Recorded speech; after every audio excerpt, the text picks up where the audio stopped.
Di Jawa, laku puasa sudah dikenal jauh sebelum Islam masuk ke Nusantara pada abad ke-14.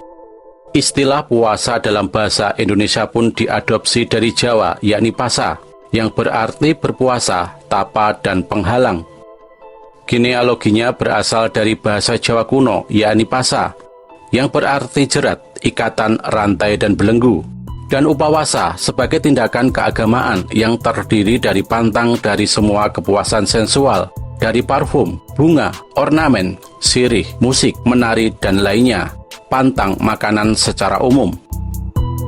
Baik kata pasa maupun upawasa berakar dari bahasa Sanskerta, yakni upavasa, yang berarti tindakan keagamaan, yang terdiri dari berbagai pantangan, seperti makan minum, kepuasan sensual, dan sebagainya.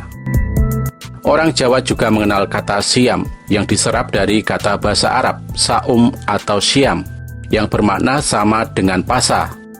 Meski begitu, keberadaan siam tak serta-merta menggantikan pasa, melainkan menjadi bentuk halusnya atau bahasa krama. Berdasarkan makna harfiah tersebut, puasa diyakini sebagai cara pengendalian dari segala nafsu, bentuk penyucian, sekaligus sarana mendekatkan diri kepada sang hakikat tertinggi. Bentuknya bisa dengan tidak makan minum, tidak melakukan hubungan badan, atau dengan melakukan tapa. Puasa dilakukan untuk mencapai tujuan yang sifatnya sangat suci. Puasa beserta definisi dan ajaran di dalamnya merupakan konsep yang universal dalam peradaban umat manusia. Universalitas itu tergambar dari tujuannya, yakni ilahiyah. Dalam kegiatan kepenyairan era Jawa kuno atau Jawa Kawi misalnya, para kawi berpuasa saat menggubah karya sastra kakawin. Mereka percaya kakawin bisa menjadi salah satu bentuk tirakat untuk menyatu dengan Hyang Agung. Mengarang kakawin menjadi praktik untuk manunggal dengan dewa. Saat menggubah kakawin, para kawi sekaligus melakukan yoga, yakni mengheningkan pikiran, menguasai diri dan bertafakur hingga mencapai kesempurnaan. Pakar Jawa kuno P.J. Zoetmulder dalam Kalangwan tahun 1985 mengistilahkan yoga para kawi dengan yoga sastra. Seorang yogi tahu betul sang dewa bersemayam dalam lubuk hati manusia, hati laksana Padma yang merupakan singgasana dewa pujaan. Hakikatnya alam ilahi dan alam manusia bersatu atau manunggaling kawula Gusti melalui hati. Tentu bukan penyatuan secara harfiah, melainkan kesadaran tentang kemanunggalan yang ada. Dan dengan yoga, kesadaran akan persatuan tersebut kian nyata dan nampak. Seorang kawi memulai yoga sastranya dengan melakukan puja kepada dewata, yang digambarkan sebagai dewa keindahan. Puja itu tergambar dalam manggala, bait-bait pembuka kakawin. Selama melakukan yoga sastra, seorang kawi mengatasi segala nafsu dan godaan duniawi dengan berpuasa dan bertapa.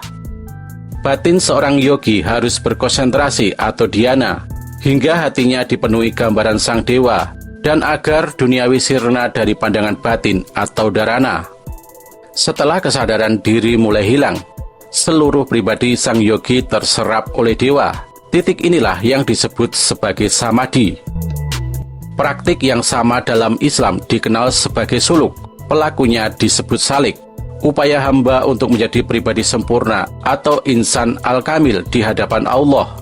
Praktik ini lazim dilakukan penganut tarekat.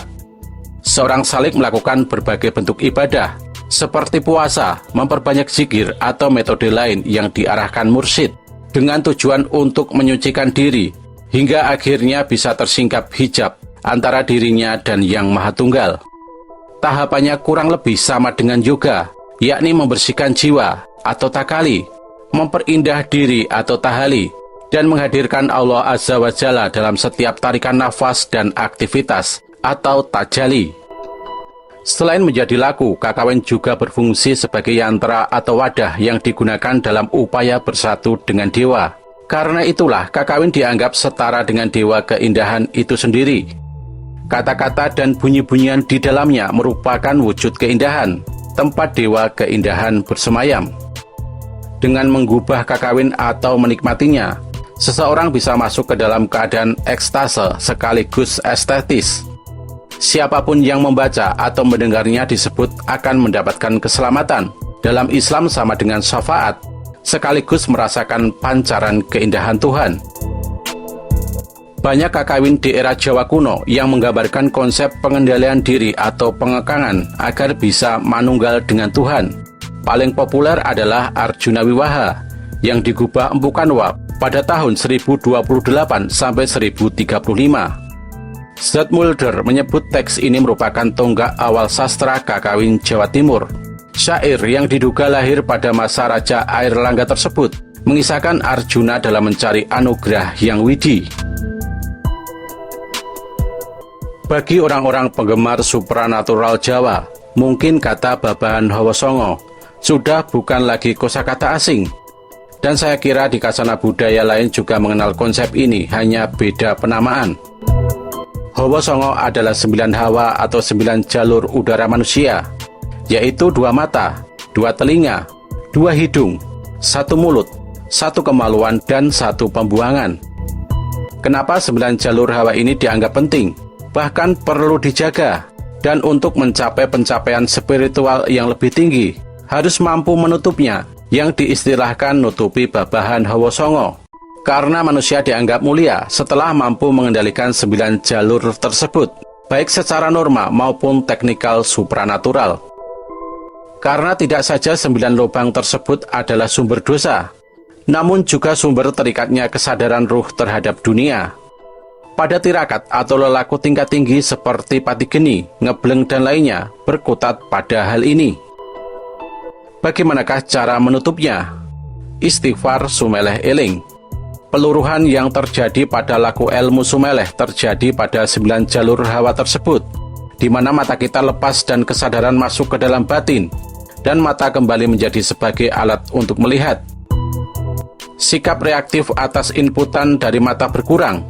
Demikian dengan telinga. Kesadaran yang masuk ke dalam lebih sering mendengarkan suara-suara hati timbang inputan dari telinga. Penciuman, mulut, dan kemaluan semua terkendali di bawah kesadaran.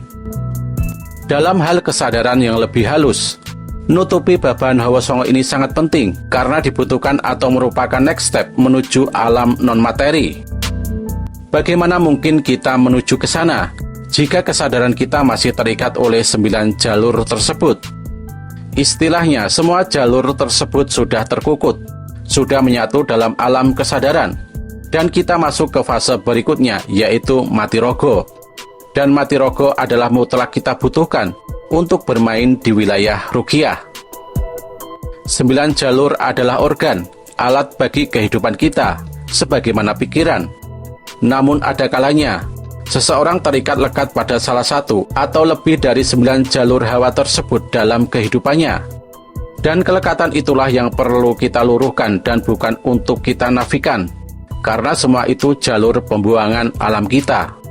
Kemampuan ini atau nutup Babahan Hawa Songo adalah parameter bagi diri kita untuk menuju next level.